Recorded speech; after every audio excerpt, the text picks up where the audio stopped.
Boa noite, meu nome é Mariana, eu sou aluna do curso de Medicina da Universidade Federal do Rio Grande, a FURG, e sou coordenadora do Núcleo de Ligas Acadêmicas da PRS. E hoje o núcleo organizou esse evento, construindo o vínculo terapêutico, uma perspectiva multidisciplinar, em que nossa atividade vai se dividir em três momentos diferentes. No primeiro, a Tafni vai abordar, então, sobre estratégia ou disposição, como a relação com o paciente e a construção do vínculo terapêutico impacta o tratamento. No segundo momento, vai vir o Anderson, que vai falar sobre como a medicina de família e comunidade pode contribuir para a relação terapeuta-paciente. E por último, vai vir um momento, então, né, de dúvidas, comentários e que vocês trouxerem para nós, né, pelo chat. Vou apresentar brevemente agora os nossos palestrantes. A Tafni, ela é psicóloga pela Universidade Católica de Pelotas, especialista em psicoterapia de orientação analítica e gestão de pessoas, docente e supervisora acadêmica do estágio em clínica no curso de psicologia da Faculdade Anhanguera do Rio Grande, coordena a Liga Acadêmica de Saúde da Mulher, Saúde Mental da Mulher, LASME, como projeto de extensão da mesma faculdade, atua como psicóloga clínica em consultório particular há 19 anos, tem experiência em saúde mental da mulher, psicopatologia, psicologia clínica e psicodinâmica. E o nosso segundo palestrante é o Anderson. Ele é médico de família e comunidade, mestre em política social e direitos humanos pela Universidade Católica de Pelotas, professor do Núcleo de Atenção Primária à Saúde no curso de Medicina da FURG, tutor do programa Mais Médicos pelo Brasil, Ministério da Educação em Brasília, e médico do time de cuidados do grupo Fleury. Então, agora eu vou passar a palavra para a Tafni e desejo a todos um ótimo evento. Obrigada, Mari. Boa noite a todos e a todas. Boa noite ao Anderson, que vai dividir, né, o espaço comigo. Acho que a Mari já fez algumas apresentações, talvez eu vá trazendo um pouco da minha história, da minha identidade, né, quando a gente vai falando, vai se referindo a alguns exemplos.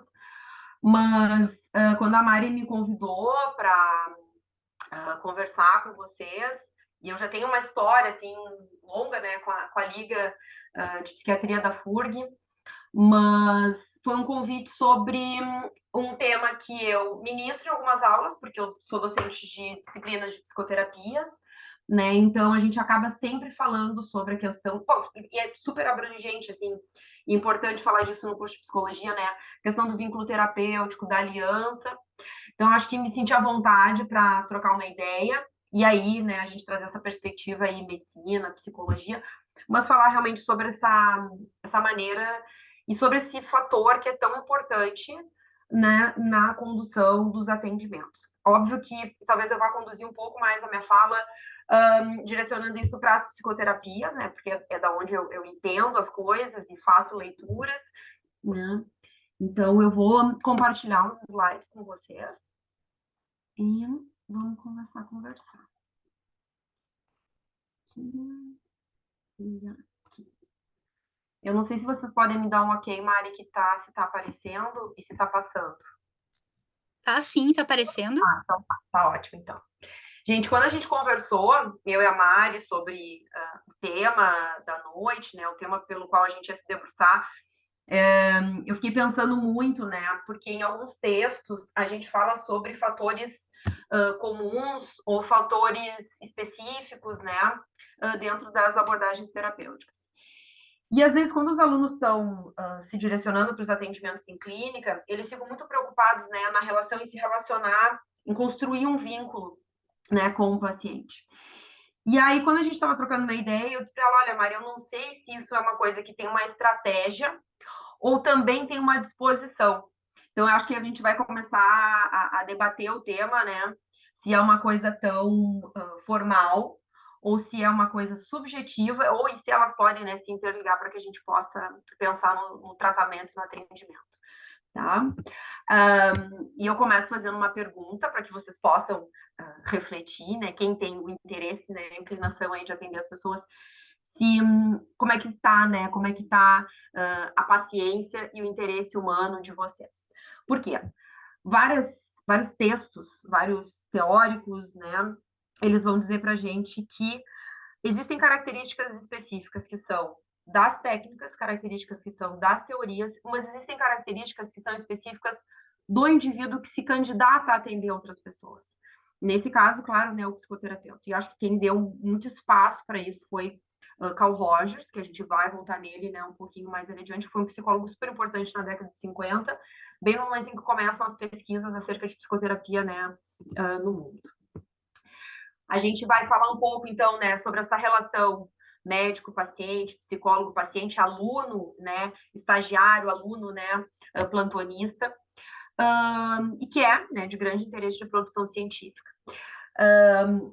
Alguns textos, e principalmente o Dalgala Rondo, que é um autor de psicopatologia bem famoso no Brasil e que acho que permeia todas as universidades, tanto de psicologia como de medicina, ele fala muito nos textos dele sobre a capacidade que a gente vai ter que desenvolver, desde que, se a gente não tem, assim como a gente tem, né, características de personalidade, mas a grande ferramenta de trabalho para quem se dedica a trabalhar com psicologia, com psiquiatria, é uma boa entrevista clínica, né? Então, uma boa entrevista clínica conduzida, ela vai nos ajudar a colher bem a demanda para poder traçar estratégias, né? E dessas estratégias montar um plano terapêutico. E que muito da nossa condução das entrevistas depende também de capacidades, né, e do perfil próprio. Assim. Para isso, muitos livros, né, muitos textos vão falar que a gente tem também técnicas comunicacionais que a gente pode usar para propiciar uma melhoria, né, na qualidade da relação. Então, pequenas frases, intervenções, observações, a maneira como a gente deve, né, também conduzir a entrevista, se o paciente é um paciente mais agitado, se ele é um paciente que está ansioso, se ele é um paciente que está psicótico. Então, são estratégias específicas que a gente não tem como decorar, mas sim internalizar e poder ter sempre, né, esse conhecimento à mão quando a gente vai conduzir uma entrevista, tanto em regime de plantão, né, quanto em serviços clínicos assim mais fechados. E aí a gente se pergunta, né, se só de técnica é feita uma boa entrevista ou se haveria algum elemento a mais, tá? E acho que como a gente já viu, tem algum elemento a mais. E fazendo uma relação também com a fala do Anderson, que vai trazer, né, alguns termos, espero que algumas coisas possam se relacionar, né, do impacto, inclusive, né, dessa relação médico-paciente, que é fundamental aí para o médico também poder traçar, né, um entendimento integral desse paciente. Existe um fator que se relaciona, né, e que impacta, né?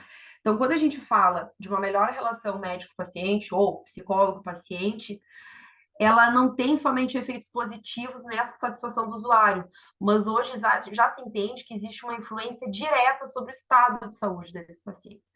Então, assim, à medida que a gente vai falando, a gente vai vendo que há uma responsabilidade muito grande, né, na medida em que como eu escuto, da onde eu escuto, quando eu digo da onde se eu consigo entender toda a complexidade do meu paciente, as vulnerabilidades, as minorias, né, o impacto que isso vai ter na adesão, na compreensão sobre aquilo que vai ser direcionado. E aí, no outro extremo, a gente tem, acho que para isso que esses espaços de ensino são importantes, talvez sejam competências que, enquanto docentes, enquanto lugares, né, de formação, a gente deva se debruçar mais e exigir, né, que os alunos que escolheram essas profissões, eles então possam ter espaços para desenvolver essas competências. A gente sabe que algumas universidades têm oficinas, trabalhos que são trabalhos, né, mais subjetivos, que melhoram, né, a nossa capacidade de entrevista e de disposição, então, para estar com o outro, né? E como a gente vai falar sobre relação terapêutica, né? Vocês vão ver que na literatura tem vários termos, né? Relação terapêutica, vínculo terapêutico, aliança terapêutica, ou só vínculo, ou relação de trabalho. Depois a gente tem alguns textos que vão falar sobre a relação, a figura real, né, do médico. Então, por esses termos aí que a gente vai caminhar. Eu trouxe duas imagens que talvez sejam de conhecimento de quem gosta de cinema ou de séries, para falar um pouco sobre biopoder, autoridade e hierarquia. Por quê? Porque dependendo da maneira como se coloca, né, frente do paciente, talvez ela possa ser uma maneira tão autoritária ou de controle desses corpos, né, usando esses dispositivos de controle que a gente tem na sociedade, que vai fazer com que o indivíduo não possa ser participante do processo dele, né, de tratamento. Uma coisa que é discutida na história da psicoterapia é que antes, né, da gente ter a psicoterapia enquanto clínica, né, a psicoterapia ligada à medicina, à psicologia, a humanidade sempre se interessou, né, por criar estratégias que fossem trazer um alívio, né, para aquele sofrimento mental, né, de determinados indívidos, são xamãs, pastores, enfim. Só que esses tratamentos, eles eram todos tratamentos unilaterais, né, em que o indivíduo ele tinha uma imposição, muitas vezes de corpo, de medicação, de fala, e o paciente ele era um indivíduo passivo. Isso muda muito, né, com o conceito de psicoterapia, psicoterapia clínica, né? A gente precisa que ela seja bidirecional, que os indivíduos participem, eles sejam participantes e coadjuvantes, né, dos seus tratamentos. E a literatura vastíssima, que a gente vai ver agora, a quantidade de meta-análises que tem publicado e que vão reforçar isso. À esquerda, a gente tem uma imagem do filme Carandiru, em que quando o médico, né, o Drauzio Varela, vai atender esse senhor, ele diz, né, essa cena, trouxe a cena para uma cena emblemática nesse sentido, para a gente discutir a questão do que é autoridade ou do que é hierarquia, ele diz assim, nunca nenhum médico me tocou, né? E essa é uma diferença importante também, quando a gente fala em autoridade e hierarquia, porque vai existir uma relação que não seja, acho que de preferência que não seja assimétrica, mas ela é uma relação de autoridade, porque alguém leva uma queixa e alguém precisa acolher essa queixa e tentar especificar isso dentro de um conhecimento técnico. Quando eu falo em hierarquia, é algo de cima para baixo, né? É algo que é com controle, é pela força, pela lei. E à direita tem uma cena do Senhor dos Anéis. Eu até trouxe um vídeo, mas eu acho que eu não vou conseguir compartilhar, que é exatamente uma cena do filme. O PowerPoint não aceitou o meu vídeo, mas em que eles vão se curvar ao rei, o rei, então, né, como soberano, e que a gente vê, né, nos filmes, o rei era rei, então a autoridade, né, estava posta e tinha a questão da hierarquia, né, e todo mundo se curva, né, se ajoelha e diz, não, vocês não precisam se ajoelhar porque, né, o rei, na verdade, se curva porque reconhece a sabedoria, né, e a importância desses indivíduos. E por mais que acho que a gente sabe que o indivíduo que está sofrendo, ele procura atendimento, a gente precisa reconhecer que o discurso dele tem validade, a percepção dele vem de algum lugar, e a gente precisa ter essa paciência e essa parcimônia para poder acolher. Eu sei, a gente vai falar disso mais adiante, que tem elementos que podem atrapalhar a qualidade do nosso trabalho, mas a gente tem que tentar sempre combater, né, esses elementos.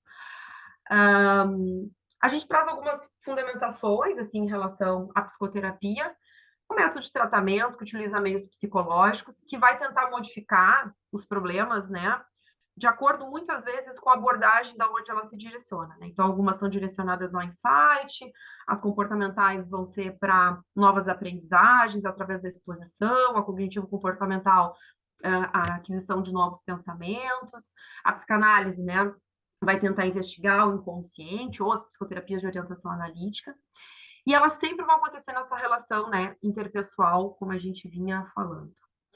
Mas a relação terapêutica, né, ela conta tanto com elementos do paciente, tanto quanto com elementos aí do médico, né, ou do psicólogo que está atendendo.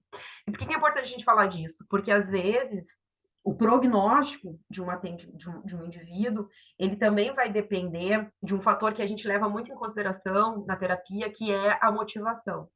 Inclusive, algumas literaturas vão dizer para a gente que o indivíduo precisa ter um grau de sofrimento para ele precisar estar engajado na psicoterapia. Aí vocês vão me dizer assim, mas as pessoas não chegam para psicoterapia para autoconhecimento. Chegam, muito que raramente, né? Talvez eu acho que poderia dizer mais raramente do que, né, o maior grande número de pessoas. As pessoas normalmente procuram terapia quando tem algo que para a vida delas, né? Mas nesse sentido, a gente sabe que a gente precisa desse indivíduo colaborativo e criticamente participando, né, do atendimento. E a gente pode explicar, orientar qual é o processo de psicoterapia, né? E às vezes não é o momento, a pessoa não está podendo, né, aderir ao tratamento naquele momento. Desde que, então, a gente começa a se debruçar sobre o processo de pesquisa em psicoterapia, e para nós, né, essa pesquisa ela tem um boom mundial, assim, nos anos 50, 60, o Carl Rogers, ele diz para a gente que o papel do terapeuta, a relação terapêutica por si só já era terapêutica. Mas a gente precisou construir pesquisa em psicoterapia para que a questão do tempo só não fosse mais uma questão relevante. Tipo, sabe aquela coisa, tempo passa, tempo cura? Porque então as terapias não teriam finalizações, elas não seriam direcionadas, elas não seriam pensadas dentro de um esquema, né? Tático também, poderia se dizer assim. Começa a se fazer pesquisas, então, grandes comparações de grupos, né, aplicação de técnicas, para ver o que gerava mudança nos indivíduos, o que colaborava com a melhora, né? E se separou em grandes grupos essas mudanças. Então, eles chamam de fatores, né? Aqui à esquerda, fatores não específicos, fatores rogerianos ou fatores comuns e fatores específicos. Então, os fatores não específicos são aqueles fatores que têm em comum em todas as psicoterapias.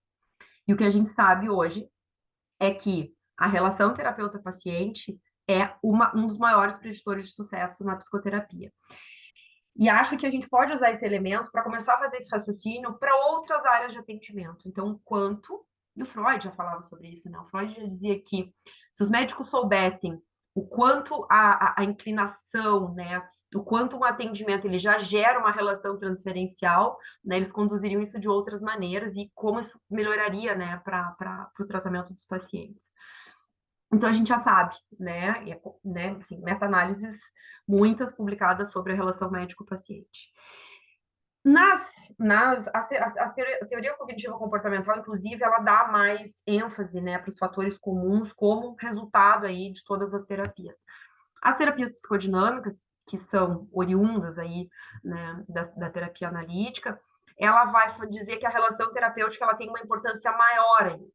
Então, a gente joga muito para a relação com o terapeuta, né? A gente vê se o paciente estabelece conosco um padrão de afeto, de comportamento, tal qual ele fez com figuras do passado ou com figuras atuais, e a gente usa esse elemento para fazer observações, interpretações, assinalamentos, né? A gente trabalha num contínuo, né, expressivo e apoio.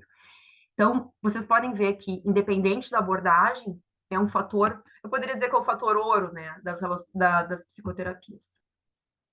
E para a pergunta que a gente faz, né, começou fazendo o título da palestra, o que vai fazer com que essa relação terapêutica se construa? É estratégia? Eu posso decorar um protocolo de perguntas, eu posso pegar da Galarrondo, tem outros aqui, né? E ler, né? Tem ali milhares de. Ele tem um passo a passo. Como é que a gente tem que é, inclusive, excelente, mas será que eu devo seguir só o passo a passo? Depois disso eu lavo as mãos e, né, e o atendimento está feito, mas o quanto, né, características pessoais, ou pelo menos características que a gente espera de alguém que escolheu uma profissão em que tu vai atender indivíduos, eu digo atender no sentido de tratar, porque a gente trata pessoas, na psicanálise a gente trata ego, na comportamental trata comportamento, mas são tratamentos, né? Seria só estratégia ou também tem a ver com uma disposição? Algo que vai pela ordem do humor, da emoção, algo que seja educacional também. Educacional, eu digo na relação do que é construído com o ser humano, né? Então, a gente vai ver que tem uma diferença na literatura sobre relação terapêutica, ela vai envolver sentimentos, pensamentos, as atitudes que vão acontecer no encontro com esse paciente, desde que a gente, sei lá, a forma como a gente marca uma consulta, como essa pessoa chega até o nosso trabalho, se quem indicou, se alguém marcou por ela. Eu sei, claro, eu sei que situações de plantão isso muda, né? Se veio acompanhado, se veio sozinho, se estava consciente, né? Mas a maneira como eu inicio o tratamento já está, né, trazendo elementos para essa relação, para essa dupla aí, terapeuta-paciente. Dessa dupla, desse encontro, né, de relação terapêutica, que pode ser feita pelo telefone, pelo atendimento, eu vou ter uma aliança de trabalho. Essa aliança de trabalho, ela é mais madura, ela é mais colaborativa e, normalmente, essa aliança ela se estabelece após um contrato. Não estou falando aqui só de um contrato físico que vai dizer pagamento, X frequência, X sessão, não. Ele é um contrato de que concordamos que eu empresto, né, o meu ego mais ou menos organizado para tratar o teu ego que está precisando de auxílio nesse momento. Um contrato de que eu vou estar ali naquele momento, naquele dia da semana, naquele horário, né? Que qual é os conformes que eu vou botar de ligação, se posso lidar com o WhatsApp, como é que vai ser feito o pagamento. Então, são elementos colaborativos. Claro, né? A gente pode abrir sempre tudo que acontece nesse campo relacional vai nos dar elementos para trabalhar também, porque a gente não somos separados, né? A gente não vai ser um indivíduo dentro da terapia, outro fora da terapia. Quando isso acontece, a gente sabe que, no mínimo, a gente está falando de alguém que está bem desorganizado e talvez mais grave, né? Mas é sempre estar atento a que elementos vão aparecer nessa relação. Na psicoterapia, além dessas técnicas que vão ser específicas de cada escola, como eu falei para vocês, né? Quais elementos eu vou utilizar para me direcionar ao objetivo? Os objetivos são diferentes, as técnicas são diferentes, mas existem elementos que são comuns entre as terapias. Inclusive, as meta-análises já apontam que eles são muito mais, que eles são superiores, né, a qualquer outro elemento. E, além disso, eu tenho a disposição, que vai ter muito mais a ver, né, com o estado interno, atitude daquele indivíduo que está, né, se propondo a atender outro. Acho que até já tinha comentado um pouco antes, tá? E essa disposição emocional, ela vai acontecer em contextos diferentes. Eu trouxe separado aqui como é que ela é nas relações interpessoais e vou, né, conectar isso com o ambiente de trabalho, já que a gente precisa falar do ambiente de trabalho e do ambiente acadêmico. Gente, eu sei que a gente precisa considerar, e a gente vai considerar sempre esses fatores, que são todos os fatores políticos e sociais que envolvem o contexto que a gente está inserido. A gente sabe, por exemplo, vamos pegar um dado assim, que as pessoas que têm, os indivíduos que têm diagnóstico de fobia social, nas regiões em que isso acontece, o que as pesquisas têm indicado é que essas pessoas estão apresentando esse sofrimento porque são cenários de violência. Elas não têm fobia social porque elas são, sabe, faz uma pesquisa foi feita recente agora com um grupo de alunos, né, de acadêmicos. Então tem um ranqueamento de áreas exatas, humanas e tal, e eles viram que um determinado grupo de alunos, né, de graduação, que são de áreas que não são áreas elitizadas, são alunos que têm maior fobia social. Então, isso não tem a ver com o perfil do indivíduo, né, os traços de personalidade de quem escolhe determinadas profissões, que foram as áreas de humanas e biológicas, né? Mas porque, como são indivíduos que vêm em situações mais vulnerabilizadas, eles passam por situações de violências mais frequentes, né? Então, isso aumenta, né, a questão da fobia social. Só fazendo esse recorte, porque quando a gente está falando aqui da disposição, da relação terapêutica, da vinculação, a gente sabe, eu sei, vocês sabem, para que fique claro, que a gente está entendendo o contexto todo político que a gente está inserido. Principalmente no país que a gente vive, que é um país super violento, né? Terceiro mundo, enfim. A disposição emocional, então, que a gente tem nas interações, então, a disposição, como me relaciono emocionalmente com os outros, né? Se eu sou uma pessoa mais aberta, mais positiva, isso vai impactar nas minhas relações. Mas essa disposição emocional no trabalho no ambiente acadêmico também pode afetar a minha percepção na hora de coletar dados, como é que o paciente constrói, se o paciente se emociona em determinado momento que ele está me contando. Então, é uma sutileza da gente poder estar atento, né, àquele discurso. Quando a gente vai ler, estudar exame de estado mental, né, eles vão lá fazer toda a descrição da atenção, e tem um texto sempre, né, do Dalgal Rondo, que eu gosto bastante, que o Dalgal Rondo ainda se dedica a explicar um pouco da atenção flutuante, que a gente sabe que é psicanalítica, é uma teoria desenvolvida pelo Freud também, e que a atenção flutuante é esse momento em que a gente está livre de memória, livre de desejo, e realmente prestando atenção naquilo que está, né, sendo apresentado no momento enquanto queixa. Se eu vou para o atendimento, porque, e aí a gente sabe que esses elementos acontecem, porque eu tenho muita gente para atender, porque o valor é baixo, porque eu preciso cumprir um certo protocolo, porque as condições podem atrapalhar, né? Então a gente sabe que isso vai fazer com que talvez a capacidade ou, né, a criatividade para lidar com os desafios do atendimento fiquem um pouco prejudicados. E agora, falando, me lembro de que, inclusive, a questão da gente poder ter mais jogo de cintura, para a gente dizer um termo mais formal, né, mais flexibilidade na hora de atender e tomar boas decisões rápidas, tem muito a ver com o quanto a gente está disponível, né, disposto, né, internamente a poder mudar. Muito, se eu for um terapeuta, se eu for um médico, se eu for um plantonista rígido, eu vou ter muita dificuldade, então, de poder adaptar situações que eu não tenho controle, né? Que são essa situação, sei lá, da UBS, a situação do hospital, né? A gente sabe que a gente tem um protocolo, mas quando a gente se dispõe a trabalhar com indivíduos, a gente tem uma forma, mas ela tem conteúdos que se mudam, né? Mudam o tempo inteiro.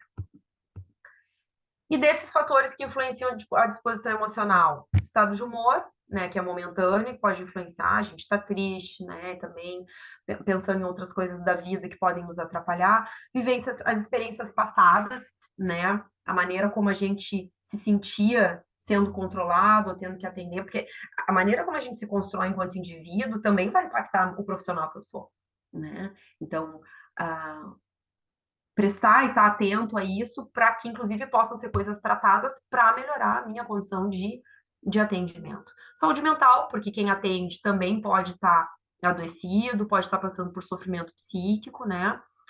E aí o ambiente, né? O contexto onde vão acontecer esses atendimentos. Físico, social, cultural, né? Sei lá, pega cenários de guerra, por exemplo, né? São outras disposições que vão acontecer nesse tipo de atendimento, tá? Para além disso, acho que passei aqui sem querer, a gente tem também as dificuldades comuns nas entrevistas, né, que podem ser realizadas principalmente, né, em lugares públicos e convênios. Na nossa área, né, de psicólogos, a gente vê um movimento que começou até, acho que mais na pandemia, assim, um pouquinho antes da pandemia, que foi esse boom de atendimentos psicológicos por convênios. Então, a gente sabe de colegas que chegam a atender 40 pessoas por semana. Vocês vão dizer, tá, mas isso não é nem que o médico talvez atenda no plantão. Mas como a psicoterapia ela tem um tempo maior, né, uma latência, né, de atendimento, ela demanda um outro tipo de esforço. Então, é muita gente no espaço muito curto em que tu precisa escrever, pensar, estudar o caso, né? Então, a gente, inclusive, hoje já fala muito sobre o sofrimento psíquico dos psicólogos, né? Falta de tempo dos profissionais, né? O excesso de trabalho e as condições arquitetônicas de atendimentos precários. Quando a gente vai ler na literatura, como é que a gente tem que montar um ambiente terapêutico, um ambiente de entrevista, ele sempre é o ambiente ideal, né? Eu sempre falo para meus alunos, nossa, eu vou ensinar para vocês como a gente imagina que tem que ser, né, o ideal, mas a realidade a gente vai conhecendo aos poucos depois, né, nos estágios, trazendo em outras maneiras. Mas isso não deveria, não deveria ser esperado que isso implicasse naquele momento em que tu tá com o paciente, na relação, pelo menos não deveria implicar internamente a quem atende. Sei que a gente tem uma vulnerabilidade, né, ao sofrimento, mas a gente se dispôs a estar ali, né, atendendo essas pessoas. E para pensar na relação terapêutica, para pensar no vínculo, eu tenho um profissional. Né? Então, quem é esse indivíduo que está lá atendendo, coletando essas informações, né? Ele, esse trecho que eu trago é um trecho também do Dalgal Rondo, em que ele fala que a gente pode estar impaciente para ouvir pessoas que, pejorativamente, ele coloca, né, a gente pode chamar de poliqueixosas, né? Rejeitar informações quando ela é vaga, ou quando a pessoa está muito desorganizada psicicamente. A gente sabe que dependendo de como chega o conteúdo, ele pode nos impactar com esses elementos todos que estão acontecendo no ambiente. Às vezes tem a questão do tempo, tu tem pouco tempo, tu precisa dividir sala, né? Às vezes as salas não são com as melhores condições sonoras. E uma coisa, principalmente, que a gente trabalha muito na psicologia, como a gente trabalha com a prerrogativa do sigilo, o ambiente deveria ser um ambiente que, né, protegesse o paciente, né, nesse sentido. Então, poder ouvir, poder examinar com paciência, com respeito, criando confiança, empatia, às vezes vai fazer com que tu consiga coletar uma informação desse paciente que não apareceria se ela fosse só uma consulta efeito e causa, sabe? Uma coisa que a gente rejeita muito em psicologia, isso, né? A questão de efeito e causa. Então, às vezes, não é apenas a quantidade que a gente tá, mas é a qualidade da atenção. E é que, de novo, né, acho que o Freud foi genial nisso quando ele falou da atenção flutuante. Então, a qualidade da atenção ela vai ser maior, ela é superior com a quantidade de tempo. Eu posso fazer uma entrevista de 1h30, não entender nada do que o paciente está me dizendo, não conseguir ligar a demanda que ele está trazendo para o que realmente fez ele sofrer, ou da onde iniciou o sofrimento dele. Então, isso realmente pode prejudicar grandemente. Inclusive, às vezes, as pessoas podem passar meses, semanas em psicoterapia, um achando que está se tratando, o outro achando que está atendendo. Porque eu sempre digo pro pessoal, né? Quando a gente faz um atendimento, e ele é um atendimento que só o paciente fala e a gente não intervém, isso não é psicoterapia. O paciente mais chorou do que falou. Às vezes as pessoas, elas preenchem muito a sessão com choro, porque é um manejo para a gente não poder falar. E a gente tem que estar atento, tanto para acolher o choro, tanto para acolher o silêncio, que acho que é uma das coisas mais difíceis até da gente desenvolver. Mas, de novo, o profissional, ele que tem que estar atento a todos os movimentos dentro do set, tá? Ou do ambiente, né? E como é que a gente resolve isso, né? Porque a gente vai colocando um monte de problemática, um monte de coisas que podem, né, intervir no atendimento. Como é que a gente resolve, né? Primeiro que é desafiador conhecer pessoas novas, é desafiador conhecer pessoas que a gente não tem controle, o que se passa, né? O que se passou nos últimos dias, nas últimas horas, e ainda, por que o desafio é maior? Porque nem sempre a pessoa, ela não sabe a causa, né? E aí, quando a gente pensa em psicopatologia, né, a gente não tem uma etiologia provável, mas o momento em que eu comecei a desenvolver esses sintomas. Às vezes as pessoas têm muito vago, mas isso pode, né, então, nos dificultar, mas eu tenho que ir para o atendimento sabendo que ele vai ser um desafio de conhecer alguém novo que eu não tenho controle, né? Paciência e interesse humano, que eu perguntei para vocês lá no início, né, que são elementos fundamentais. Não é possível saber também, às vezes, quantas entrevistas e quanto tempo vão ser necessários para a gente conhecer adequadamente um paciente. Quando a gente está ensinando os passo a passo, né, da psicoterapia, do atendimento, a gente ensina sempre os alunos. E tá lá nos capítulos dos livros, né? A entrevista. E aí depois eu digo para eles, olha, vocês vão fazer no mínimo 6, 8 entrevistas para conseguir coletar informações suficientes, né, de um paciente. Não estou inventando a roda, a gente está na literatura, né? Mas ela não é a entrevista inicial. Claro que tem elementos que são importantes para a gente poder ver se o paciente depois progrediu, regrediu, mas é uma construção, né, desses encontros, tá? Então, e é óbvio que melhor entrevistador eu vou me tornar quando eu tiver um volume maior de escuta. Às vezes é difícil para o aluno, claro, e quando a gente quer fazer um trabalho bom, a gente vê que a gente também tem pouca quantidade de escuta. Então, a gente tem menos jogo de cintura. Então, quanto mais escuta, mais volume eu tenho, né? Eu também vou ficando melhor, né, nessa capacidade de ouvir, que ela é super desenvolvida e pode ser trabalhada, né? Ser curioso, ser atento, ser receptivo, né? Claro, e a gente tentar, né, tentar, deveria ser proibido, né, no sentido de que é determinantemente proibido a gente não poder patologizar, né, nenhum sofrimento por questões políticas, de novo, né, as questões de minorias, mas compreender o indivíduo dentro daquele, né, contexto. E qual é o impacto, né, dessa inclinação positiva aí no tratamento?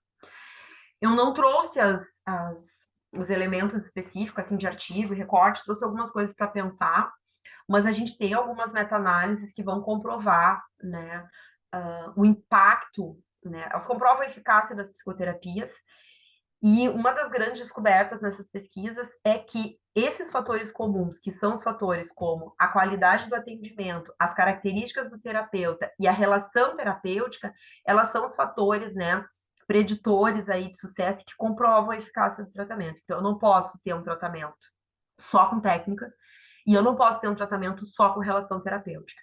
O que a gente sabe é que isso precisa estar alinhado. Tem um outro texto que está no Cordioli também, que vai falar sobre os insucessos, né, e os abandonos do tratamento. E os números apontam que a maioria das terapias que são abandonadas nos 3 primeiros meses é por má conduta terapêutica, né? Então, às vezes, a gente tem uma tendência a valorizar a queixa ou a desvalorizar a queixa, é uma conduta, né?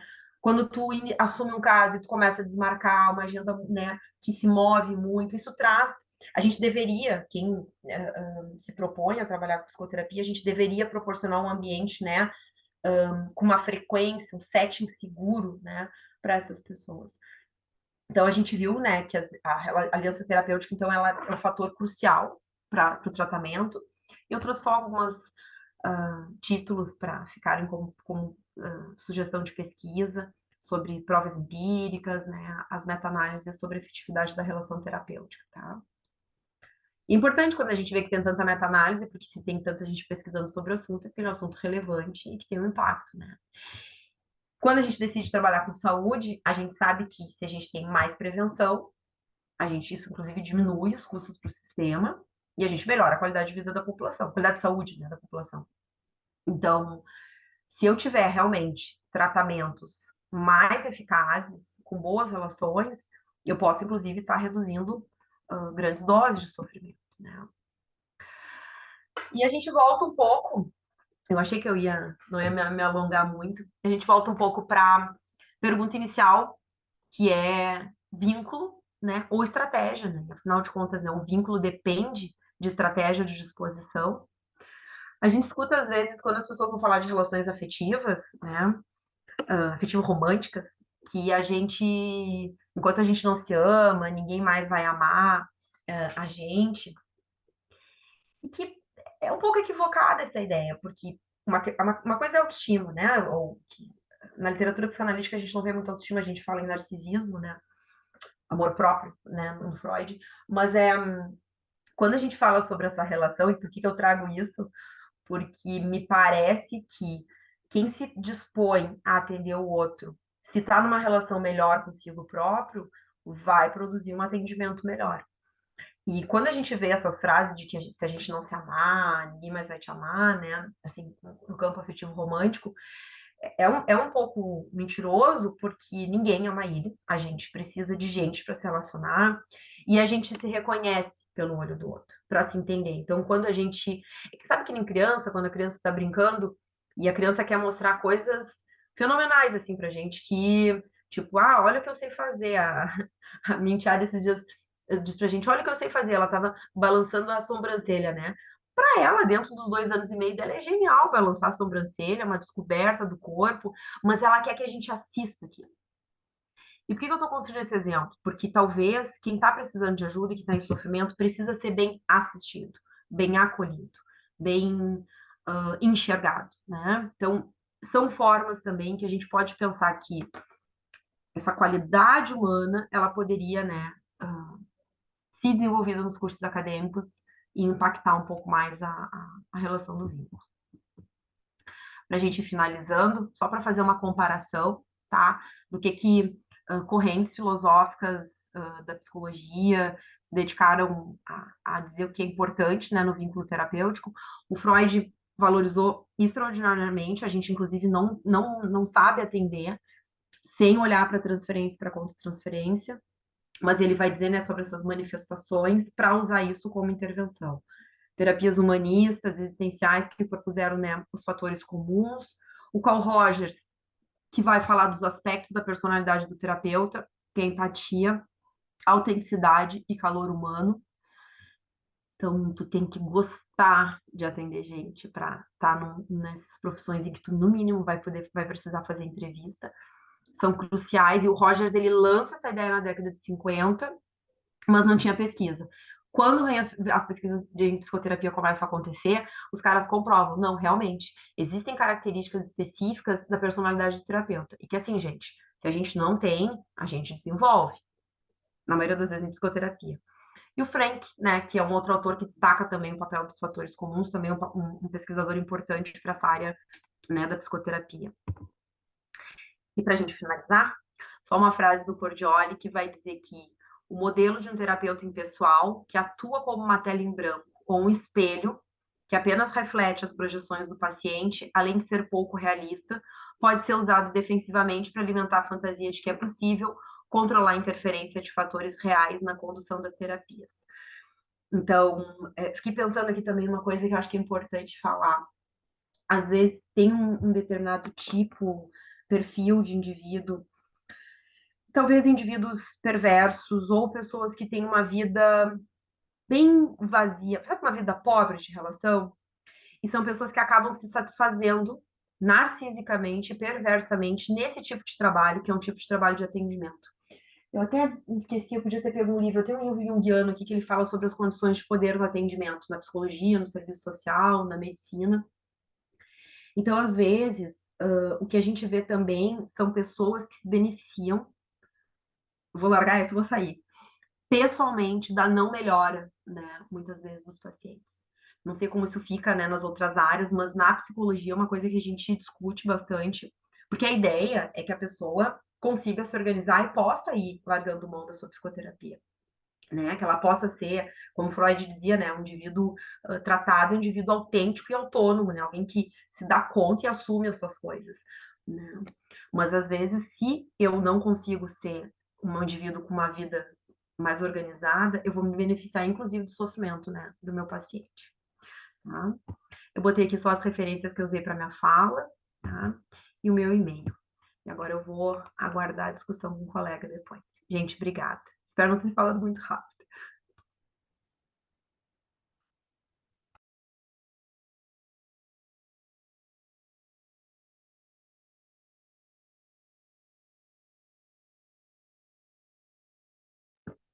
Eu não sei se eu já posso ir. Daphne, Mariana tá por aí? Pode começar quando quiser, prof. Posso? Ah, então tá certo. Bom, em primeiro lugar, queria agradecer imensamente aí pelo convite, né, de estar participando desse momento aí com vocês, especialmente a Mariana, que foi a pessoa que fez o contato comigo aí, né? Agradecer a Daphne também por estar aqui comigo e parabenizar, né, pela excelente apresentação, né? Inclusive, fiquei pensando em várias questões aqui sobre a minha fala agora, inclusive, né? Vários contatos naturais que a gente vai acabar fazendo aqui em função da tua fala, né? E falar um pouquinho sobre por que esse tema também me toca bastante, né? Da importância dele, enfim, dentro da minha área especial, né? Como já foi apresentado aí pela Mariana, só para reforçar, eu sou médico de família e comunidade, né?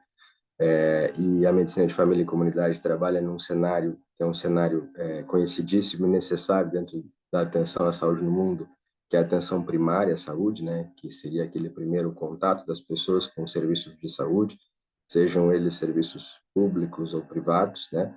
Então, digamos que nós fazemos, né, enquanto médicos de família, não só médicos de família, né, enquanto equipes de atenção primária, fazemos aquele primeiro contato do serviço de saúde com as pessoas, né? E isso é muito importante porque justamente nós estamos nos pontos mais capilares dos sistemas de saúde, sejam eles públicos ou privados, né? A gente costuma estar muito mais próximo da vida das pessoas, muito mais próximo da casa dessas pessoas, de onde elas moram, né? De onde elas realmente constroem as vidas, as relações, né? As famílias.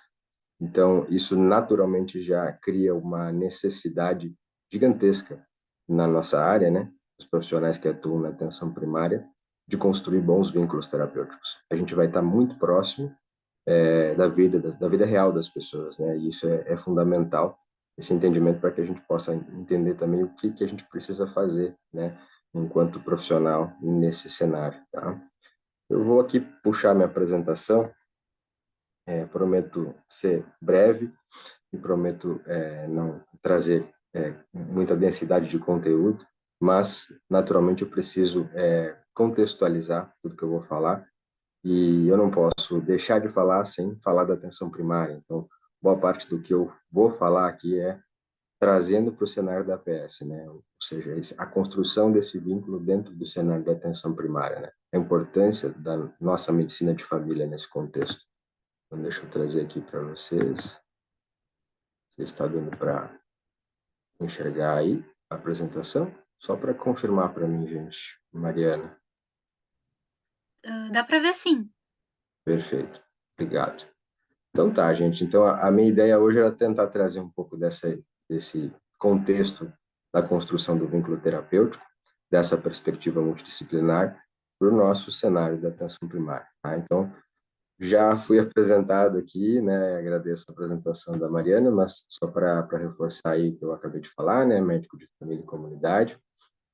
E dentro da Universidade Federal do Rio Grande, onde eu sou professor, eu coordeno uma disciplina que chama Relação Médica, né? Relação médico-pessoa. Então, justamente trabalho diretamente com essa questão da comunicação médica, da construção do vínculo terapêutico e tudo mais. Então, direto, né, já falar um pouco sobre o vínculo e a atenção primária, né? E aí, para poder mostrar para vocês em que pontos que a gente acaba trabalhando essa questão do vínculo, né, eu tenho que, como eu disse, contextualizar um pouquinho e explicar para vocês quem é a atenção primária, para quem não tem o devido conhecimento, ou para quem não está imerso nesse cenário, né? Então, a atenção primária aqui, na ideia da Barbara Starfield, que é uma das pessoas que de maior renome, né, da atenção primária no mundo, né, mas que naturalmente não foi a pessoa que criou a APS, né? Ela foi a pessoa que consolidou alguns dos atributos que são ditos essenciais hoje em dia para o cuidado da atenção primária. Ela definiu a atenção primária como uma atenção de primeiro contato, como eu disse, contínuo, global, coordenado, que se proporciona à população sem distinção de gênero, doença ou sistema orgânico, né? E aí, nessa perspectiva, a Bárbara consolidou a ideia, então, como eu disse, de 4 atributos que são vistos como essenciais para a atuação dentro da atenção primária. Digamos que esses 4 atributos essenciais aqui, eles caracterizam o que é a APS, né? A gente pode ter serviços, muitas vezes, muito próximos do que é feito dentro da atenção primária, mas que não, cumprem esses atributos. E se não cumprem esses atributos, não podem ser vistos como atenção primária essencialmente, tá? Então, basicamente, para que seja uma APS de qualidade, especialmente, a gente precisa ter pelo menos esses 4 aqui, essencialmente, né? Que é a atenção de primeiro contato, a coordenação de cuidado, a integralidade e a longitudinalidade, tá? Eu vou explicar um pouquinho sobre cada um deles, especialmente sobre o primeiro contato, integralidade e longitudinalidade, para trazer um pouco para a ideia do vínculo, né? De como que a gente constrói esse vínculo dentro desses pontos, tá?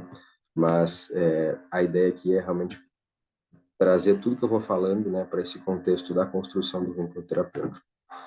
E onde que começa a construção desse vínculo terapêutico dentro da atenção primária, né? Essa é uma pergunta que eu vejo como super importante a gente trazer, porque, na verdade, muitas vezes não se para pensar nesses pontos, né, de construção do vínculo. E eu coloquei uma porta aqui, meio que para tentar induzir alguma resposta, mas a ideia é que a construção desse vínculo não começa quando a pessoa cruza a porta, digamos assim, da unidade básica de saúde. Começa muito antes disso, né?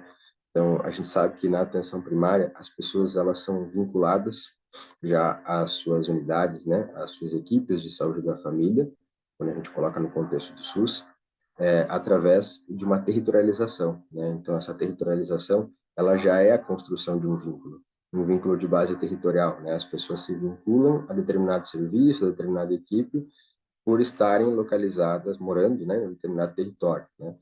E elas já recebem, mesmo antes de frequentar a unidade básica de saúde, né, elas já recebem a visita de um profissional, um agente comunitário de saúde, e vai lá e cadastra a família daquela pessoa, né, e vincula formalmente aquela família, aquela unidade, aquela equipe de atenção primária, né.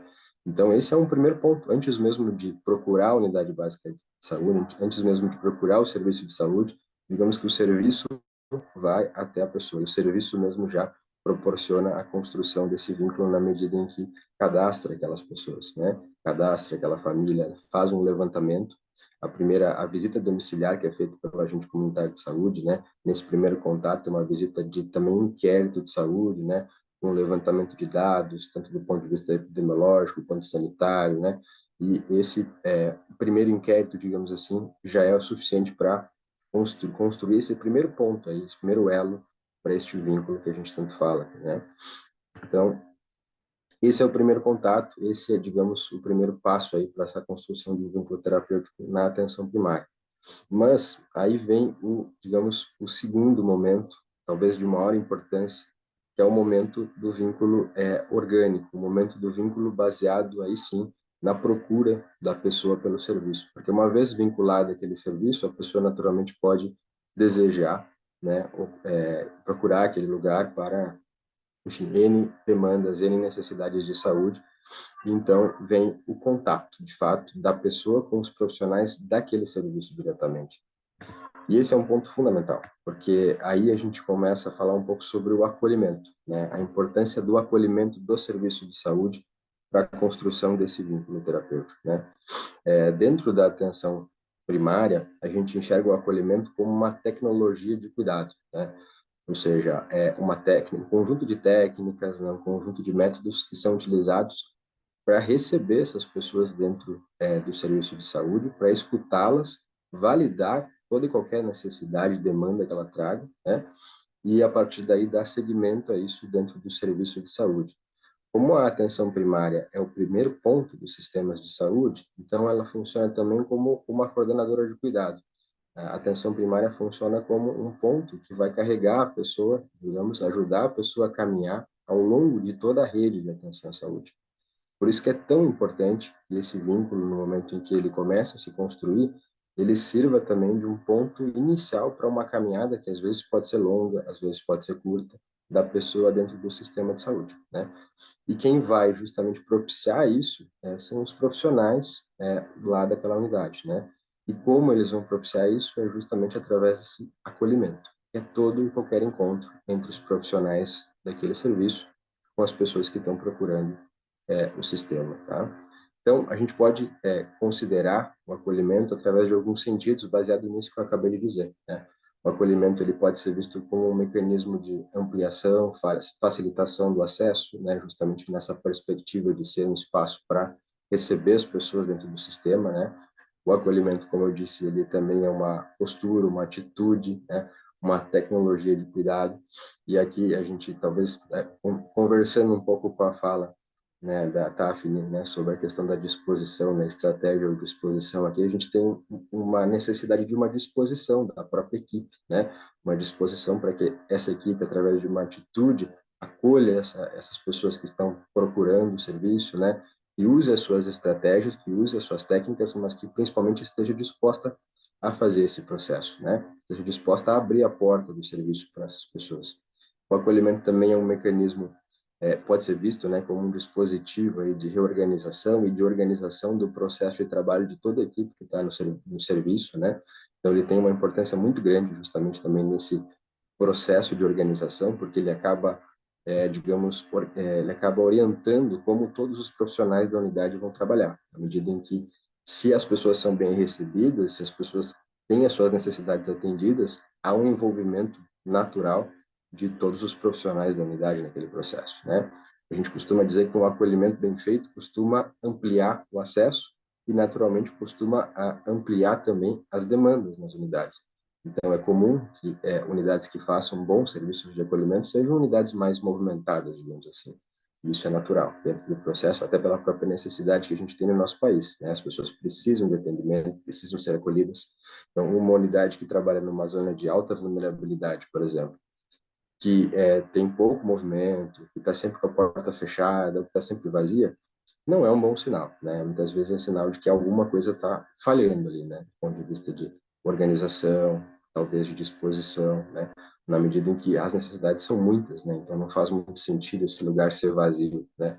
Eu sempre falo isso para os alunos, né? Quando a gente vai numa unidade, numa região vulnerável, e que essa unidade está vazia, alguma coisa tem de errado aí, né? E aí, uma outra coisa que eu trago que é super importante da gente entender aqui, principalmente para quando a gente vai buscar a ideia dessa construção desse vínculo terapêutico, é que o momento clímax para essa construção é justamente no momento em que as pessoas mais precisam desse serviço, né? Se a pessoa vai na unidade básica de saúde, por exemplo, com um quadro, né? Nunca frequentou a unidade, e um dia ela tem uma dor abdominal intensa, e ela procura essa unidade básica de saúde. Se nesse momento de grande sofrimento físico dessa pessoa, né, que estou dando um exemplo como sofrimento físico, tá? Essa unidade é capaz de acolher de uma forma efetiva, né, com uma atitude, uma tecnologia de cuidado, uma disposição adequada esse paciente, naturalmente, a ideia que este paciente vai ter do serviço de saúde, da sua referência, ou seja, da sua unidade básica de saúde, vai ser de um local que ele pode confiar, de uma equipe que ele pode confiar, e naturalmente nesse ponto começa a ocorrer a construção de um vínculo mais forte, né? Ou seja, começa a intensificar esse vínculo a partir do momento em que a pessoa percebe que o serviço é confiável, né? Que o serviço está recebendo bem essa pessoa, que está direcionando bem dentro da rede, né? Agora, se isso não acontece, se justamente no momento de maior necessidade, né, se no clímax, no momento de maior necessidade daquela pessoa, né, seja física, seja psicológica, seja qual for o sofrimento, né, essa pessoa não é bem recebida, não é atendida, não é acolhida, naturalmente cria-se uma imagem absolutamente depreciativa daquele serviço e naturalmente se cria uma barreira, né, para a construção desse vínculo. Então, aí a gente percebe muito porque às vezes essas unidades em regiões vulneráveis elas estão vazias, né? As pessoas perderam a confiança, elas não têm mais o vínculo orgânico que elas precisavam ter com aquele serviço. E aí eu vou para um outro, falei um pouco dessa parte do acolhimento, né, que tem a ver com aquele primeiro contato da atenção primária, mas aí eu vou para um outro atributo essencial da APS, da Atenção Primária à Saúde, também consolidado pela Bárbara Stark, como disse, que é a longitudinalidade, né? E o que é a longitudinalidade, né? E por que ela é tão importante na construção do vínculo também? Bom, acompanhar uma pessoa de forma longitudinal é acompanhar alguém ao longo da sua vida, né? Então, basicamente é isso, né? Sendo bem simplista aqui em relação à definição, é isso. Por parte dos profissionais da atenção primária, com o objetivo de assegurar a atenção básica e promover um cuidado personalizado e completo para essas pessoas. Então, um acompanhamento, um cuidado longitudinal, um acompanhamento longitudinal nada mais é do que acompanhar a pessoa ao longo da vida inteira dela, né? E é isso que faz a equipe de atenção primária, é isso que faz o médico de família, né? Nessa perspectiva de acompanhar a pessoa ao longo da vida. O segmento longitudinal ele vai permitir sempre ao paciente ir e voltar quantas vezes forem necessárias. Também é uma outra característica que é fundamental e bem particular da atenção primária, né? Se a gente pensar em outros serviços, não existe essa facilidade de porta aberta, de retorno, como existe na atenção primária, né? Justamente por causa dessa proximidade da APS com as pessoas as quais elas estão vinculadas, né? As unidades básicas de saúde se vinculam a territórios e justamente por estarem bem capilares, bem próximos das casas das pessoas, existe essa possibilidade aí de um retorno breve, de um acompanhamento longitudinal, de um acompanhamento ao longo da vida. O atendimento longitudinal, ele sempre precisa ser integral, ele sempre precisa observar nos pacientes as suas condições econômicas, sociais, familiares e culturais, até por estar inserido justamente dentro desses territórios, né? Uma unidade básica de saúde fica dentro do território, então não tem como não olhar para essas condições. Por isso que aqui eu já vou fazer uma conexão com o próximo atributo essencial da atenção primária, que é a integralidade, né? Não existe a possibilidade de fazer uma atenção, um cuidado a uma pessoa na atenção primária sem que esse cuidado seja integral, sem que esse cuidado olhe para o contexto próximo, para o contexto distante, para as questões de trabalho, para as questões econômicas, socioambientais, né? Para as questões culturais, não existe essa possibilidade, né? Um cuidado de atenção primária que não faz isso, ele não é, mais uma vez, como eu disse no início lá, ele não está respeitando um dos preceitos básicos, um dos atributos essenciais da APS, e, consequentemente, ele não pode ser visto como uma atenção primária de qualidade, né? Então, numa perspectiva longitudinal, então, essa relação terapêutica envolve a responsabilidade por parte do profissional de saúde e a confiança por parte do usuário. Como eu tinha dito ali no exemplo que eu dei da pessoa que procurava com um sofrimento físico, né, a unidade básica de saúde, a confiança desse acompanhamento posteriormente vai vir justamente do que foi construído naquele momento de clímax, né? Se essa confiança for fragilizada naquele momento, naturalmente a pessoa segue vinculada do ponto de vista formal àquela unidade, mas o vínculo orgânico, né, a capacidade dessa equipe conseguir sempre buscar essas famílias, entender como elas estão, fica muito mais dificultoso. Então, por isso que é muito importante que as equipes estejam sempre muito disponíveis para as pessoas que vivem naquele território. Como disse ali, a Tafne, né, tem muito da disposição aí nesse processo também para que esse vínculo seja de fato terapêutico, né? Então, além das técnicas, além das estratégias, é preciso muita disposição para que isso possa acontecer. E aí, como eu falei, a integralidade, né? Qual é o papel da integralidade nesse processo, nessa intensificação aí, digamos, do vínculo, né, do vínculo terapêutico? Bom, para falar um pouquinho sobre a integralidade, gosto de trazer aqui uma pessoa que eu tenho grande admiração pelo trabalho produzido por ela, né? E principalmente porque essa pessoa foi super importante na construção de uma boa técnica de relação médico-pessoa, mas mais do que isso, de apontar justamente essa necessidade de uma atitude dos profissionais diante dos encontros terapêuticos, né? Então, essa pessoa, o Michael Balint, né, um psicanalista húngaro que foi gigantesco na construção da metodologia Balint, que é uma metodologia muito utilizada hoje por profissionais, principalmente da atenção primária, para debater e estudar a relação médico-pessoa, né? E o Michael Balint traz nessa obra, né, o médico, o seu doente e a doença, a seguinte pergunta, né? Qual é o fármaco mais utilizado e ao mesmo tempo menos conhecido na prática médica? Então, a resposta é justamente o médico, né? Então, a gente usa muito o médico ele se usa, o médico ele se prescreve o tempo inteiro, e ao mesmo tempo ele conhece muito pouco do que ele está fazendo, do que ele está prescrevendo, né? Ele sabe muito mais, por exemplo, quais são os efeitos adversos ou os efeitos terapêuticos de um fármaco banal ali que ele prescreve no dia a dia, do que ou um fármaco até mais não tão prescrito assim, do que conhece sobre si mesmo, ou seja, sobre as suas próprias capacidades, as suas próprias disposições, né? Sobre as suas técnicas de lidar com a relação médico-pessoa. Então, o Balint fazia essa provocação intensa aí, né? Da necessidade do médico olhar para si, se entender e entender a sua capacidade, a sua competência para lidar com a relação médico-pessoa. Quanto mais se investe numa relação, menos se prescreve. Era uma outra frase do Balint também, de suma importância para a gente entender o quanto a relação médico-pessoa exige esse olhar para si, né? O quanto o médico precisa olhar para si para entender como que ele vai evoluir a partir de então. Eu posso te contar um pouquinho aqui a história do Balint, né? Como é que surgiu, né? O Balint, como eu disse, é um psicanalista húngaro que foi chamado na Inglaterra no pós-guerra, pós-Segunda Guerra Mundial, para trabalhar em grupos terapêuticos com médicos que atendiam as pessoas vítimas justamente da guerra, né? Então, ele pegou grupos com médicos para construir esses grupos terapêuticos e no início passou por muitas dificuldades, justamente porque ele não conseguia, num primeiro momento, compreender as necessidades daquele grupo, né? Não tinha uma técnica, um método específico para lidar com aquelas dificuldades que aqueles médicos estavam trazendo, né, em relação ao sofrimento que eles estavam visualizando no pós-guerra.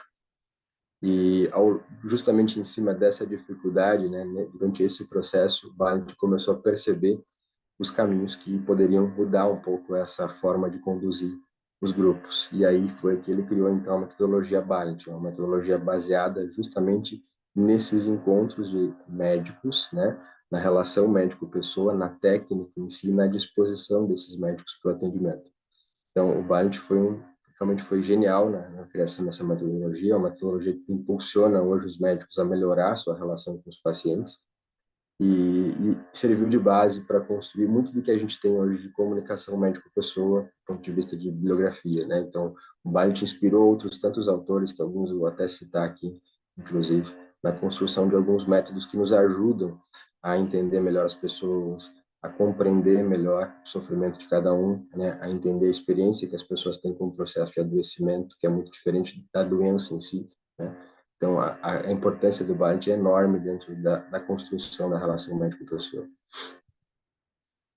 E aí, justamente dessa perspectiva aí de aprofundamento do entendimento da relação médico-pessoa, e Balint, digamos, foi um dos autores que mais impulsionou isso, e começou a se estudar, de fato, essa complexidade da relação médico-pessoa dentro da área médica, né? Então, na medicina, a gente tem muitas obras que falam sobre isso atualmente. Felizmente, a medicina de família é a especialidade médica que, digamos, se empoderou bastante, né, desse conteúdo, e a gente pode abordar um pouco isso mais para entender como que a gente aprofunda essa integralidade na hora de abordar as pessoas na perspectiva de construir um bom vínculo terapêutico, né? Então, Entendendo no primeiro momento que a complexidade da relação médico-pessoa, ela é uma interação entre duas pessoas, né? Afinal de contas, o médico também é uma pessoa. Então, carrega motivações e expectativas diferentes, né? Essas pessoas carregam motivações e expectativas diferentes, envolve um contexto social amplo, com relação de poder definido, tanto no nível micro quanto no nível macro-social. Inclusive, a Tafni falou um pouco sobre essa questão do poder, né? Sobre hierarquia, né? Sobre essa questão da autonomia, do biopoder, e aqui, de certa forma, a gente está tocando nisso também, né? Com as relações de poder definidas, estabelecidas nessa relação, expõe com culturas diferentes, né, o que é uma coisa muito importante. O próprio Bar, a gente falava muito da questão do etnocentrismo, né, da imposição cultural de muitos médicos, às vezes, para tentar lidar com alguns problemas diante dos seus pacientes, né, de um olhar não reconhecedor, né, que não valida, né, a cultura daquele paciente, que não valida o conhecimento daquele paciente, muitas vezes expresso, e que pode ajudar muito no sucesso terapêutico, inclusive, né? E há uma bagagem de cada lado, que é trazida para esse encontro, há uma história a ser contada. Então, aquela imagem ali, imagem de, digamos, dois mundos, né, que se encontram no momento da consulta, e a importância de justamente estudar esse encontro, né? Por isso que a integralidade exige isso, né? Para que a gente possa olhar para a pessoa como um todo, a gente precisa, em primeiro lugar, entender que é muito mais do que olhar só para a pessoa, olhar para a pessoa, olhar para si também, né? Então, aí uma das formas que a medicina de família, em especial, encontra para poder fazer essa construção, digamos, de uma abordagem mais integral e mais ampla, né, no sentido mais biopsicossocial, espiritual, é justamente usar o método clínico centrado na pessoa, que é baseado em uma série de técnicas, né, e tem a contribuição de uma série de autores, entre eles a Moira Stewart, né, que é uma das grandes idealizadoras aí do método clínico centrado na pessoa, e que envolve alguns componentes básicos, né? Então, vamos lá, esses quatro são os componentes elementares, digamos assim, do método clínico centrado na pessoa: a avaliação da doença e da experiência com a doença, ou seja, olhar para a doença, mas também olhar para a experiência que cada pessoa está tendo com o seu processo de adoecimento. Que sentimentos que estão envolvidos nessa experiência, que ideias que a pessoa tem sobre esse processo de adoecimento, qual o impacto que esse processo de adoecimento tem na funcionalidade da pessoa, né? Que expectativas que essa pessoa alimenta em relação a esse processo de adoecimento. Só em olhar para isso, a gente já está conseguindo ampliar muito o horizonte do que está acontecendo com aquela pessoa e permitindo que esse vínculo se torne cada vez mais forte, na medida em que a gente está validando o sofrimento daquela pessoa de uma forma que vai além só da doença, né? Entender a pessoa como um todo, que é, de certa forma, olhar para tudo que envolve o contexto daquela pessoa, trabalho, emprego, condição social, cultural, como a gente falou antes, né? Renda, né? Condições familiares, né? Então, às vezes a gente está olhando para uma pessoa, tá abordando ela de uma forma muito ampla, organizando bem essa questão da experiência com a doença, mas não está percebendo a influência da renda na vida daquela pessoa, não está percebendo a influência dos familiares na vida daquela pessoa, né? O médico de família e comunidade, a gente olha muito para a família, né? Justamente porque a família é um fator fundamental, né? Na construção do cuidado, na construção de um vínculo também. A gente precisa entender qual é a relação que aquela pessoa tem com aquela família, qual é o papel que ela desempenha dentro daquela família, né?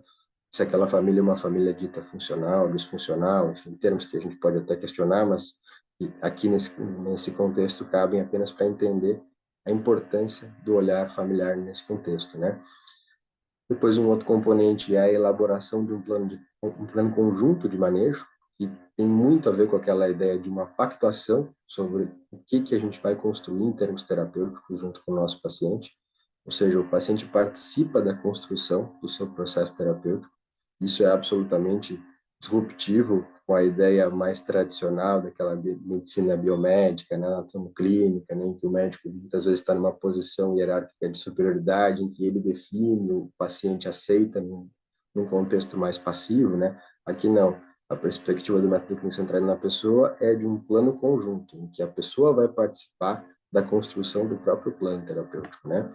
E a intensificação da relação médico-pessoa, que nada mais é que buscar essas técnicas que eu citei ali do próprio Balint para trabalhar melhor essa relação com os seus pacientes, né? Então, tentar, digamos, trazer questões ali muito importantes no fortalecimento desse vínculo. Esses são os 4 componentes elementares aí do método clínico centrado na pessoa, que são fundamentais, como eu disse, para a construção e intensificação desse vínculo.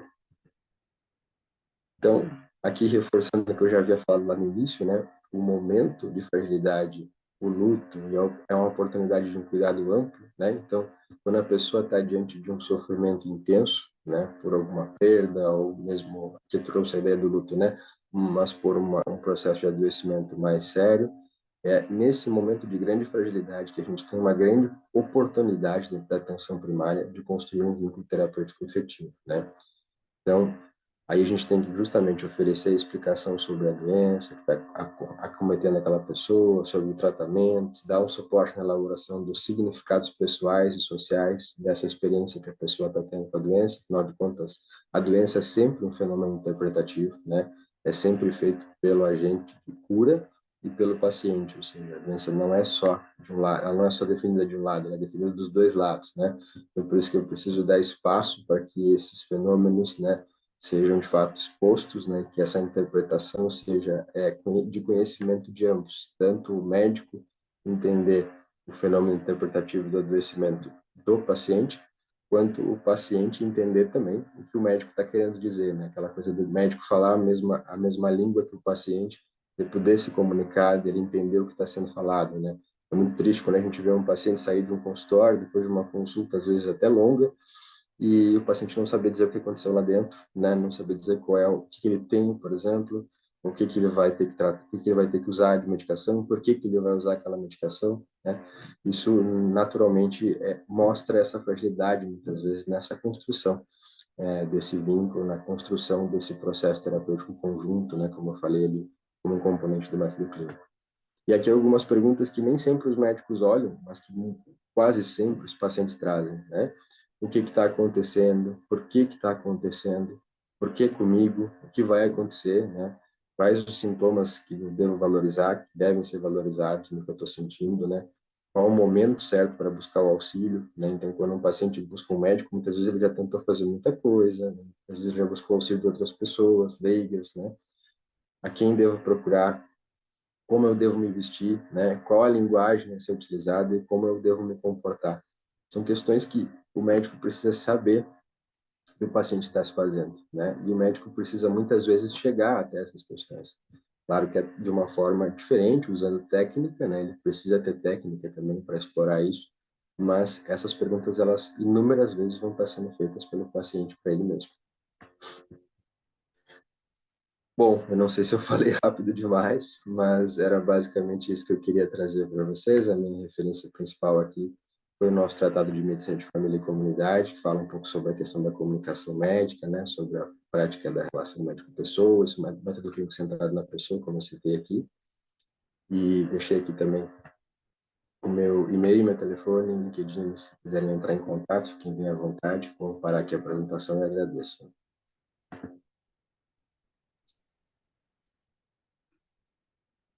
Parabéns pelas apresentações de vocês, foram ótimos, que mesmo, acho que independente se a pessoa está no início, no meio, final do curso, é sempre importante a gente conversar, né, debater sobre isso. Por enquanto, ninguém mandou dúvida aqui no chat, mas eu tenho, então vou ir perguntando. Primeiro para a Tafni. Um tempo atrás, assim, eu conversando com um psiquiatra, assim, mais velho, ele falando, assim, sobre telemedicina, ele falando que, das diferenças, assim, que ele sente, né, quando do atendimento presencial e no atendimento online, que ele não consegue, tipo,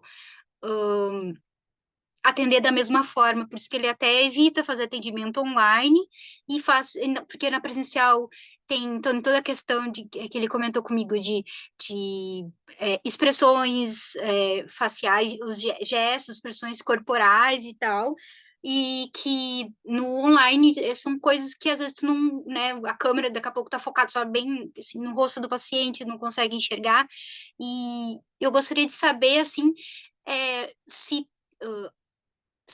essa questão, né, do virtual, do real, assim, se isso vai interferir na formação desse vínculo terapêutico e de que forma, assim, que diferenças que poderiam ter, assim, nessa formação, ou se, na verdade, no final vai resultar no mesmo, vai ter o mesmo um resultado em comum? Uhum. Sabe que eu tinha colocado um elemento e tirei, porque eu pensei, eu achei que abrangia demais, né, a gente falar das TICs, né, dos atendimentos virtuais, assim. Então, o que as pesquisas têm mostrado, por enquanto, que a eficácia acontece da psicoterapia, ou do tratamento, ou do atendimento. O que a gente tem, e acho que tu traz bem, não sei se ele se dá conta quando ele relata, às vezes é uma dificuldade, podem ser fatores do paciente, podem ser fatores do terapeuta. Porque, por exemplo, eu estou na docência, acho que tenho 10 anos agora, né? Então, eu peguei toda essa transição, tanto de alunos que já saíram da faculdade direto para o online, para o consultório online, e super se adaptaram. Tu pega, pessoalmente, a minha experiência, eu tenho 20 anos de clínica, eu tive que me adaptar na pandemia. Eu prefiro totalmente o presencial, né? Mas porque são muitos anos de treino e de escuta, que eu acredito que sei lá, daqui a 10 anos, talvez eu te diga isso diferente. Olha, eu já tenho tanto atendimento online quanto presencial. Então, acho que são as dificuldades, que eu acho, inclusive, que são as dificuldades que vão aparecer tu trabalhar no privado e no público, essa flexibilidade que tu vai ter que te adaptar. Se perde elementos, então, tu vai ter talvez menos interferência no presencial do que no online, porque a câmera trava, o sinal, às vezes a gente tem que reiniciar a modem, então tem um timing que se perde, né? Isso sim, e acho que esses elementos. Mas me parece que ainda assim tem muito mais a ver com fatores, com questões da personalidade de quem quer fazer o serviço, porque se for pensar numa especificidade, assim, tem pacientes que, por exemplo, têm uma dificuldade de mobilidade, pessoas que moram em grandes centros, sei lá, um indivíduo com alguma fobia. Então, assim, a pessoa teve um acidente, quebrou a perna, não pode ir até o consultório. Estou pensando, assim, em cenários, né, que poderiam ser adaptados. Mas acho que a dificuldade é mais da gente. E tu sabe que tem várias coisas que eu percebo na conversa, assim, com colegas, como tu teve com esse colega, que elas são sempre muito mais fantasias nossas, enquanto clínicos, enquanto terapeutas, do que especialmente do paciente, né? A não ser características bem de determinados grupos de personalidade. Mas acho que a gente, às vezes, complica mais o atendimento do que poderia, assim, né? Não sei se respondi, mas a gente pode trocar uma ideia. Aham. E, assim, outra pergunta que tem a ver também, que até então, né, o que a gente conhecia do terapeuta, entre aspas, é a pessoa ali na tua frente, sentada, né, na poltrona, enfim, e agora no online a gente está enxergando a casa da pessoa, né, ou, né, não só o trabalho, mas a casa, coisas assim mais pessoais, e, tu acha que isso de alguma forma interfere?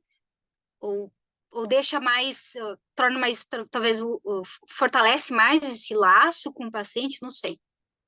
Boa. Não acho que interfiro, eu acho que vou te responder como quem trabalha com orientação analítica. Para nós, tudo é elemento, né? Porque, assim, desde o momento que tu faz um contrato, tu explica, por exemplo, a questão da privacidade para o paciente, e ele não traz a privacidade para o setting, por exemplo, seria um elemento, né? Mas, não, assim, não acho que seja algo que seria um detrator, né? Ao contrário, acho que a gente deveria usar essas coisas ao nosso favor, né? Tem certas regras, a gente sabe, inclusive, de algumas situações que aconteceram com psicólogos na pandemia que foram assediados, né? Acho que essas questões que podem acontecer no presencial também. Mas acho que não, acho que a gente tem que jogar ao nosso favor nesse sentido, assim. Acho que tudo é elemento, tudo é informação, às vezes, inclusive, até lembrando um pouco da conversa que eu tive contigo, às vezes é um elemento para tu conseguir, sei lá, pega um adolescente, o adolescente é super lacunar. Sim, não, como é que foi teu dia? Bom, ruim. Mas tu vê que atrás da estante dele tem lá Game of Thrones, aqueles livros de romance, sei lá, um bonequinho. Tu pega esse elemento para poder, né, estabelecer uma comunicação. Não acho, não.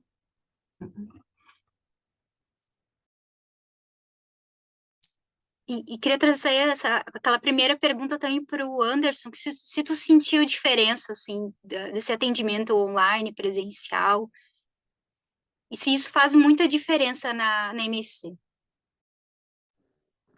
Então, Mari, tem dois pontos aí que são bem importantes, né? Um é que eu trabalho com a Fleury, né, que é um plano de saúde em São Paulo, enfim, tem essa vinculação com eles lá. um plano de saúde, né, uma saúde suplementar, a gente sabe do acesso das pessoas bastante facilitado, digamos assim, muitas vezes, conexões de internet muito boas, né, então, nesse aspecto, para essas pessoas em especial, facilitou muito, né, a vida, na medida em que o acesso ficou mais fácil, né, as pessoas costumam acessar mais os serviços de saúde, justamente por causa dessa facilidade de ter às vezes um aplicativo no celular, abrir uma chamada, enfim, então, isso trouxe uma facilidade muito grande de acesso, sim, para esse nicho de pessoas, né, que tem acesso ao plano de saúde, mas as experiências que eu tive dentro do sistema público foram muito diversas. A gente teve locais, por exemplo, em que as pessoas não tinham a menor condição de fazer o acesso pela conexão ruim, né, muitas interrupções, como a própria Tafani falou da questão das interrupções, dos bloqueios de chamada, às vezes está num lugar que não tem privacidade, né, as pessoas às vezes estão num ambiente dentro de uma casa com mais 6, 7 pessoas, né, e não tem um espaço privativo para conversar, né, então isso tudo dificultou bastante mesmo, né, então a gente tem cenários bem diversos, aí, um cenário na saúde suplementar, que me pareceu muito um cenário de facilitação mesmo, né, de melhoria de acesso e tudo mais, e dentro do sistema público a gente teve, infelizmente, esses outros problemas que não se resolve só com disponibilizar um serviço de telemedicina, né? Se resolve com disponibilizar uma série de outras questões aí que vão muito além simplesmente de uma conexão ou de um dispositivo que possa fazer contato com o médico, né? Então, acho que são pontos importantes a se levar em conta. Outra pergunta para ti é assim, quando o aluno, né, passa em medicina, assim, primeiras coisas assim que eu vejo assim que o pessoal fica empolgado, não, eu quero participar de oficina de reanimação pulmonar, coisa de liga do trauma, quer fazer oficina de secação, umas coisas assim.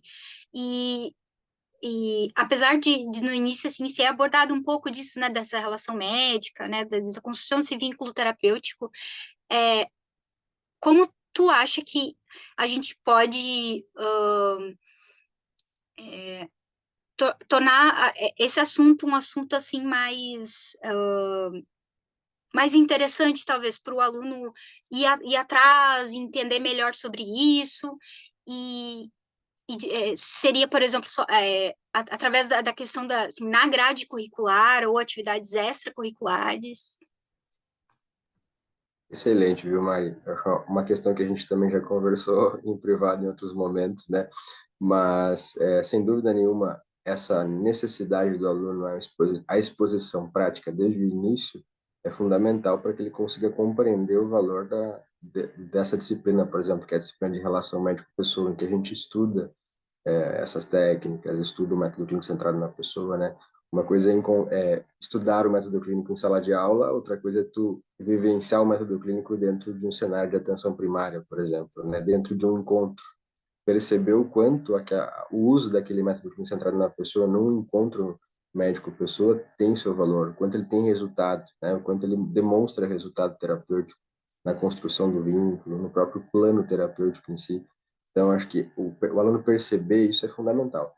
Se ele não percebe, fica difícil realmente que ele se motive, que ele consiga avançar nesse conteúdo.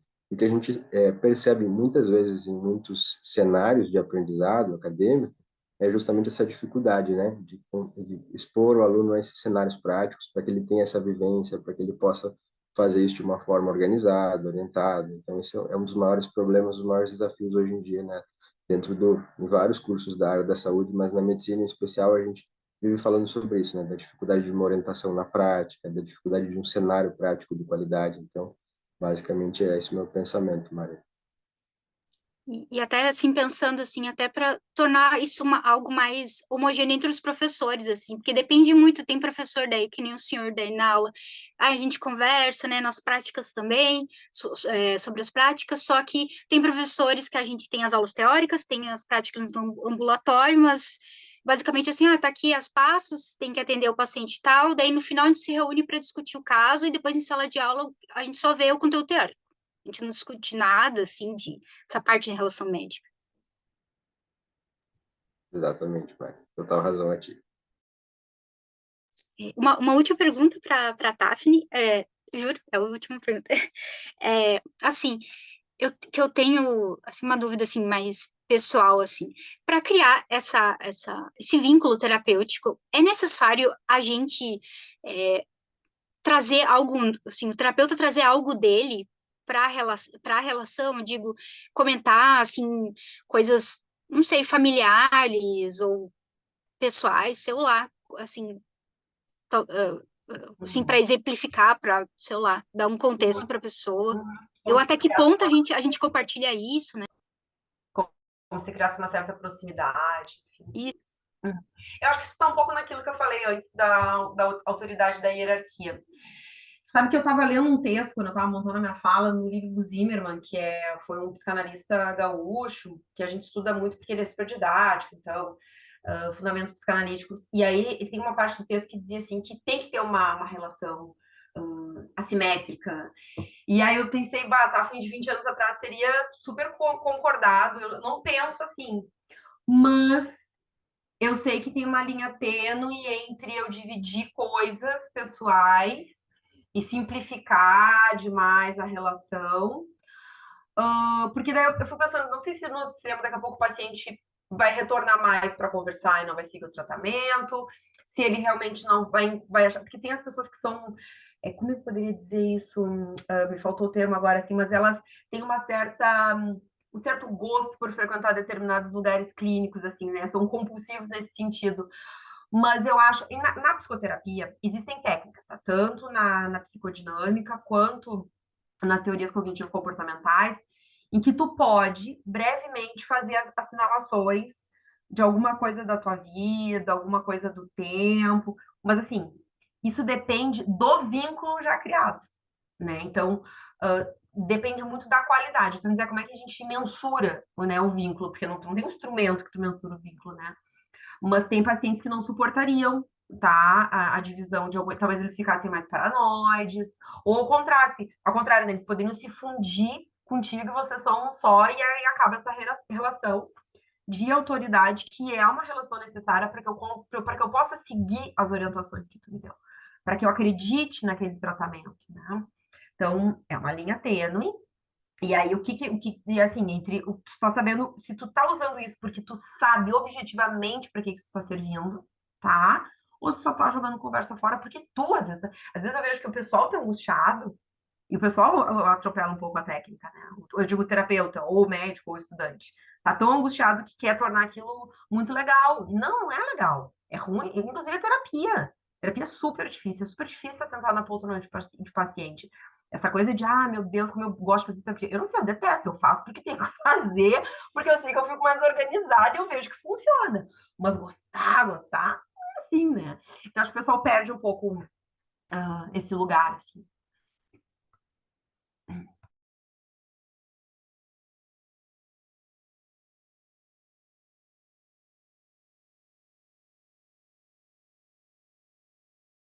Tá fechado teu microfone, Mar. agora Tá falando. eu revi aqui é, no chat, no QIA ali, não, o pessoal não mandou pergunta e eu gostaria de agradecer vocês pela presença e por terem aceitado o convite.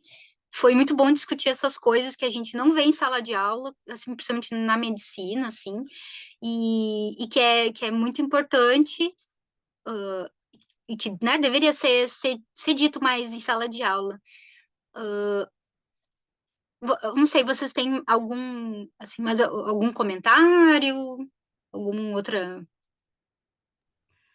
Só queria agradecer. Agradecer Aqui, a confiança. Fazia agradeceram. tempo que eu não falava para as ligas, né? E agradecer a tua curiosidade. Eu acho que bom que a gente tem alunas. Espero que tenha muitas Mares por aí, né? Espero, quem sabe, que não vai ser minha médica quando eu for, né, uma senhorinha. Então, assim, né? A gente espera muitas Mares por aí, mano. Foi muito gentil e acho que ter essa percepção, quem sabe, né? Novos tempos, novos ares para a gente respirar. O pessoal aqui elogiando a palestra, a palestra de ambos. E eu também gostaria de agradecer a Ana Paula, da PRS, aqui, por organizar as coisas aqui, tudo. E, e seria isso. Agradeço também todos os que continuaram aqui até o final, né, ouvindo a gente. E qualquer dúvida, enfim, comentário, vocês podem entrar em contato com os palestrantes ou com a própria PRS, ou se quiserem entrar em contato comigo, também pode ser ali pelo Instagram, ali, @marianav_teles, com L só, né, se tiver alguma dúvida, alguma coisa, e seria isso. Muito obrigado, boa noite, pessoal. Obrigado, gente. Obrigado, viu, Mari? Obrigado, Taf. Obrigado pela oportunidade, viu? Imagina, prazer. Tchau, tchau, gente. Prazer. Tchau, tchau.